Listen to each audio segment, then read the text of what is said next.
Hey guys, Alexei from Your Easy App Solutions again.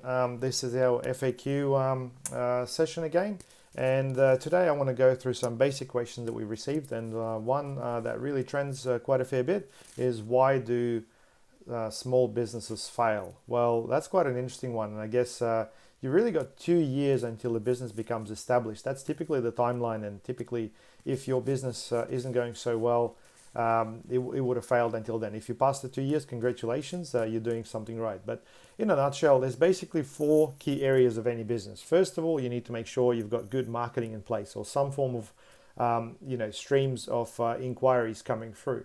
Secondly, you need to make sure you're good at sales. So the second thing is making sure you can sell those inquiries.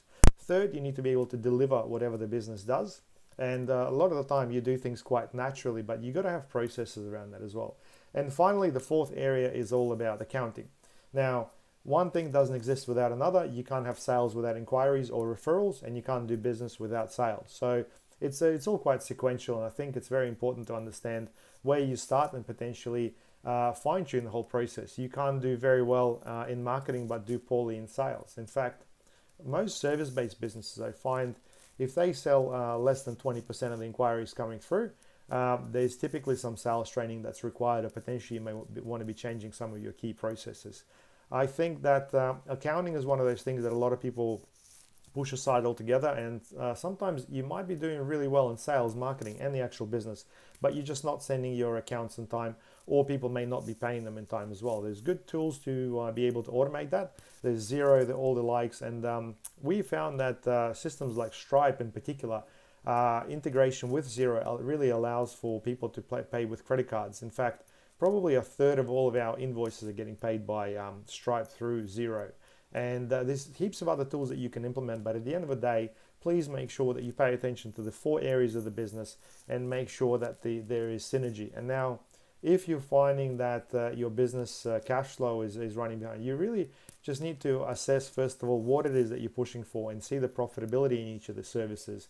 And also at the same time, you need to make sure you understand how to scale the whole thing. Because if your business is just you, if you're self-employed, that really puts a lot of pressure on you, and you may be just behind on certain things. Now, the easiest thing that businesses usually do is they try to discount, they try to go cheaper without realizing that their marketing costs money, and all the infrastructure and all the different tools that they've got cost money as well. So you're really putting yourself last. Don't do that, guys. Really look at your pricing and make sure you price fairly, because really people should be buying from you based on your quality of the service and the actual service itself, as opposed to the price. We've developed a number of different tools and a number of different principles in order to help our clients.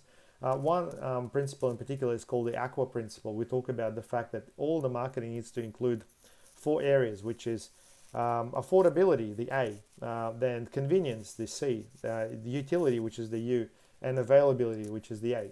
Now, affordability isn't exactly all about cheap. It's about payment terms. A lot of the time people will buy from you if they can pay credit cards or installments, or if they could potentially pay a percentage up front.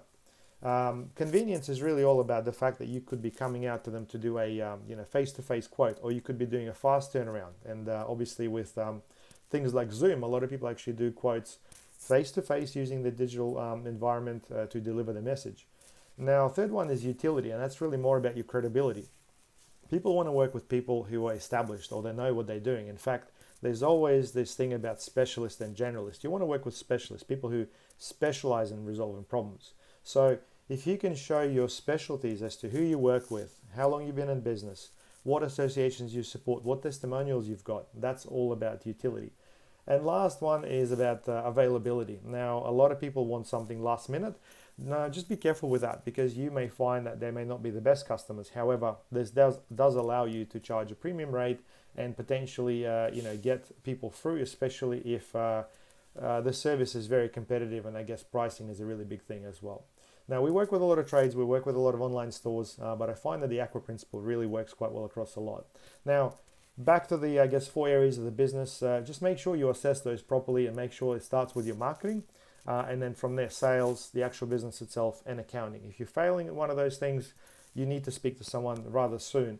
And I hope you guys got a good accountant, because a lot of them are introverts and they don't really like talking. So make sure you ask a lot of questions. The question you should be asking is my business profitable? Am I running in the right direction? And a lot of the time, accountants, because they work with more than one business, they've got something to compare to. They should be able to at least answer that question, say, yeah, you're on track, or your expenses are too high, or you're not spending enough on this, or you're spending too much on that. So make sure you keep the finger in the pulse, and yeah, I wish you all success. If you got any questions, please comment below, and yeah, shoot me an email. I'm happy to chat. Thank you.